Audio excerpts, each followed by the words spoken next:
Good morning, dear students. Welcome in social science class. Dear students, we have completed our chapter. We have started our chapter Nationalist Movement and we have completed up to the topic Revolutionary Movement towards the Freedom. If any query is left, we will continue in the live class. And today I'm going to start a new topic, that is Government of India Act 1935. It is very important. You mark is important, and for the short question also it is very important, so we can start this. The Government of India Act introduced some reforms to pacify Indians, or to give more importance to the Indians. The head of the central administration was the Governor General. The higher authorities that time was given to the Governor General of India. There was no that time president or prime minister. It was a Governor General. He continued to have the supreme power, the highest power. The member of states of federation, federation means division of power, had autonomy. Autonomy means single rule with respect to subjects delegated to them. It means the governor general having the supreme power, and he is the only in charge of each and every area. He is having all the control of different areas. The center continued con- to control defense, external affairs, and railways. External affairs means from the different other countries, relations between the other countries, and the federal court was established for provinces and princely states. Provinces means areas comes under Britishers, and princely states comes under kings. Both Congress and Muslim League rejected the proposal along with the other parties and princely states. Second World War started in 1939. Underline this, anytime it can be asked. The British dragged India into the war of satisfy its own imperialist ambitions. Imperialist means royal or higher ambitions. Anti-British movement started in full swing. Anti-British movement started in full swing means people were totally against of Britishers because forcefully they were dragged into the World War II. In 1942, British government sent Sir Stafford Cripps to enlist total cooperation to INC, Indian National Congress, during the Second World War, but the mission failed as demands for complete independence and self government after the war were rejected. What happened? The Sir Stafford Cripps came to India, and he just want to maintain a cooperation between them or their parties or their association along with the Indians, but they were not ready because their demands were not accepted by the people during 1930s when they were demanding the self as well as the full independence. So next we have here the Quit India movement that was started in 1942, and it was Mahatma Gandhi, we can say, that was the main hero of this movement. Congress was banned and the police and army were brought out to suppress the movement. But after the failure of the Cripps mission, it became obvious that British government would not grant freedom to India. And it was decided by the British government that we will not give any facility or any advantage to the Indians, whether what will be happened. Gandhi ji feared that Japan may attack on British possessions in India, and hence he wanted to British to leave India. And on the other hand, once Indians were forcefully dragged in the World War II, and now Gandhiji was in thought, or he was just thinking that if if Japan can also attack over on India, then we are not able to save us. We are not able to defend ourselves.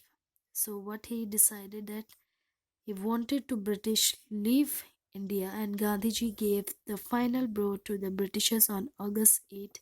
Very important, you can mark it as August 8, 1942, by launching the Quit India movement with the slogan "Do or Die." It was civil disobedience movement in response to Gandhiji's call for immediate independence.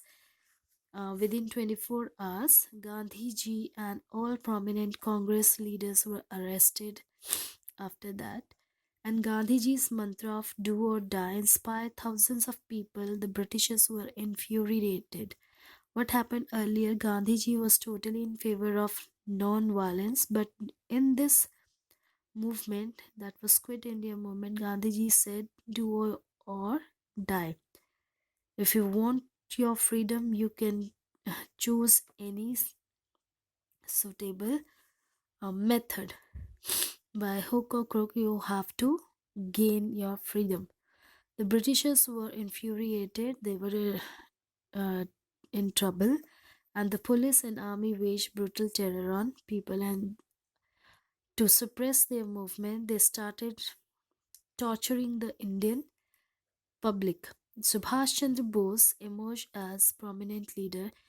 Dear students, this is my old book. In new book, maybe some new headings are there, or specific headings are there. So you just go through with that. All right. If Subhash Chandra Bose is mentioned here, might be a new book. It is already mentioned on the top, Subhash Chandra Bose. So you don't be confused. Subhash Chandra Bose emerged as prominent leader. He was ready to join hands with enemies of British like Germany and Japan to get the British out of India.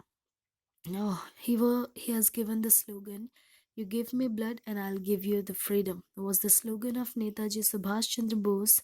He disappeared from the British detention and were brought to seek help for the cause of India's independence. Later on, he organized Indian National Army. Might be you know, I've heard in different classes also. INA, Indian National Army, was formed by Netaji Subhash Chandra Bose. The officers of INA hoisted the tricolor, but they were arrested. And tricolor means your Indian flag.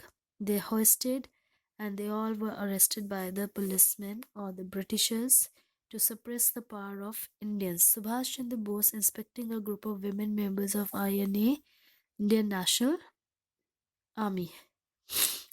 Now, towards independence, it was a step towards the independence, and what was the reason behind independence, by which it was stepping back? The Second World War came to end in 1945. It was started in 1939 and it was ended during 1945 after the nuclear bomb attack on Hiroshima and Nagasaki. The Prime Minister Attlee of Labour Party came to power in British that time during 1945. He was the president of England there. He was a sympathetic towards the demand of Indian people for freedom. A cabinet mission, very important, this also 1946. A cabinet mission was sent to India in March 1946. It proposed the formation of an interim government. Interim government means short period government, and a constituent assembly for running the administration. Muslim League refused to participate in this interim government, and they demanded a separate state for Pakistan. And after that, what happened after the cabinet mission? The Muslim League, they were demanding the separate legislature for their own separate country. They demanded a separate state as well for Pakistan, as well as separate constituent assembly. And Lord Mountbatten, the then Viceroy of India, presented a plan for the division of India into India and Pakistan. This we will discuss in next chapter.